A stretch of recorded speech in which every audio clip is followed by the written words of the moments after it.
rabbitfish, I kind of got into it just by circumstance because the facility that I'm at, the original facility, it was much smaller, and we've obviously built it out since we moved here, but it was built by the Taiwanese government to breed and restock rabbitfish in Palau. And that's mostly because the Palauans love rabbitfish. That's one of their sort of favorite reef fish. They kind of deep fry them. They come out all crunchy, and they love them. It's it's a favorite. And so they made it as this facility to restock rabbitfish. But the thing is, they built it and then they put a fence around it and they left.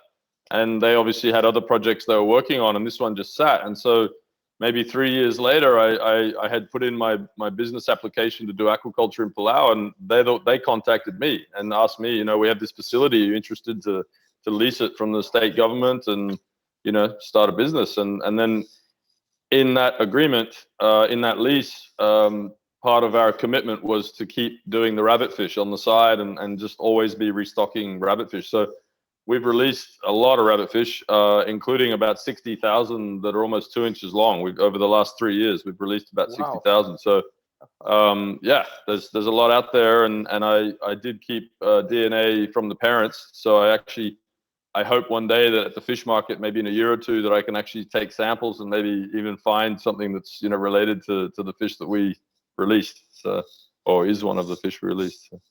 Oh, that would be, yeah, cool. something different. Yeah. That's and that, but so that goes on in that's like a localized for Palau, restocking those reefs with right with those yeah, actually directly in our state. We're on the water here in Irai, so I released them all here. We actually get the school kids to come down and do the release, and it's a really good hands-on way for them to understand what we're doing. We kind of, you know, talk to them for an hour or so, and then they understand what they're doing and release the fish. And, that's great. That's I guess that would, you know, leads on to another part of BIOTA is the education side of it. You know, it's such a great opportunity to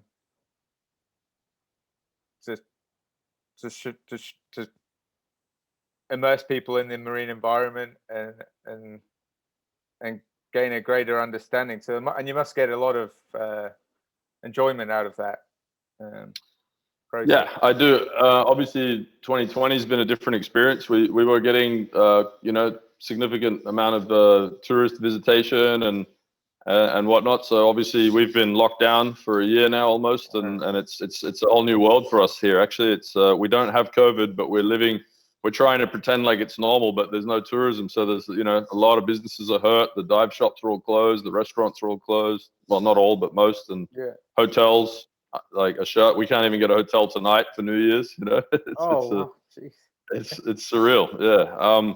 But we do maintain the program with the school kids, and that's something that's important to us. You know, it means something to me personally, but also it's important to maintain a presence locally and make sure everybody knows what we're doing, because you know, when it took us 5 years to be not so much accepted, but for locals to really understand who we are and what we do, because obviously it's easy to be misconstrued. This country has suffered a lot from people coming in and abusing them, you know, in whatever way, taking resources and sort of not being entirely honest. And basically, yeah, it's taken us that amount of time to be here and actually prove to everybody we're not exporting wild animals. We're not here on a quick rich scam or anything like that. We're actually here with a vision that matters, and it's really exciting at the moment. We've had a lot of positive feedback, and I think people are I think we're one of the few, if not the only,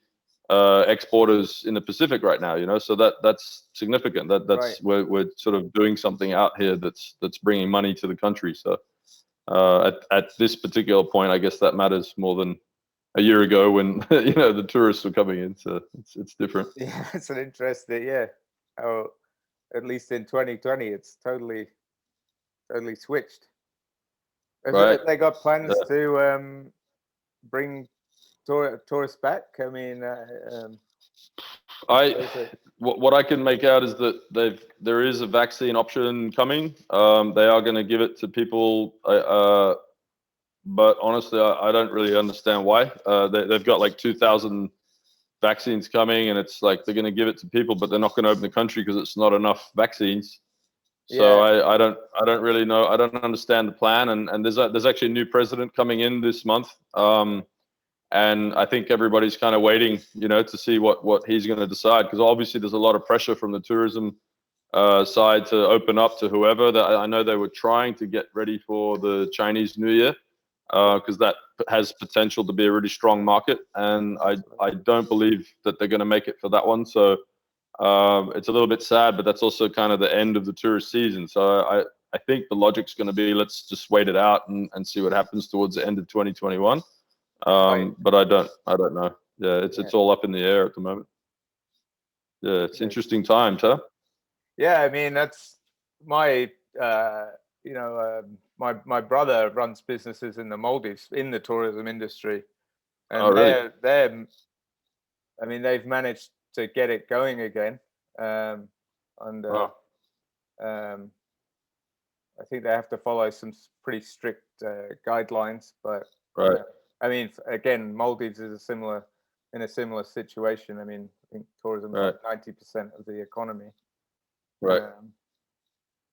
And then it's and fish. So, I mean, that's one of the big things about this year in particular, how it's affecting different communities.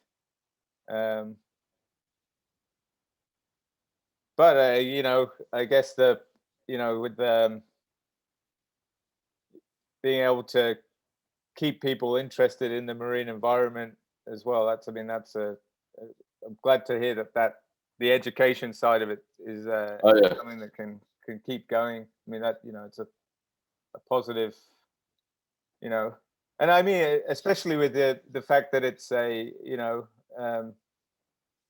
shows that there's opportunity outside of tourism, and what and I think that right now, like I was saying, matters more than ever. It's like there's other avenues, and that's what we're trying to explore, on a national level, I guess, is work with the locals and try and get something else going, something with that's not so dependent on that. And then, there's also a few NGOs we work with. So for example, I think it was like 2 weeks ago, we have a decent sized boat. So we took like 30 kids out to Oolong Channel with a bunch of instructors and just did a learn to snorkel, on Oolong Reef, which is one of the sort of best reefs almost in the world, I guess, as far as just diversity and coral health. And these kids at their backyard, and they've never been there. So it's a really good initiative from this NGO, and obviously we support by using the boat and hiring the staff to get everybody out there and just teach them how to snorkel. Just get them in the water and seeing corals and fish. And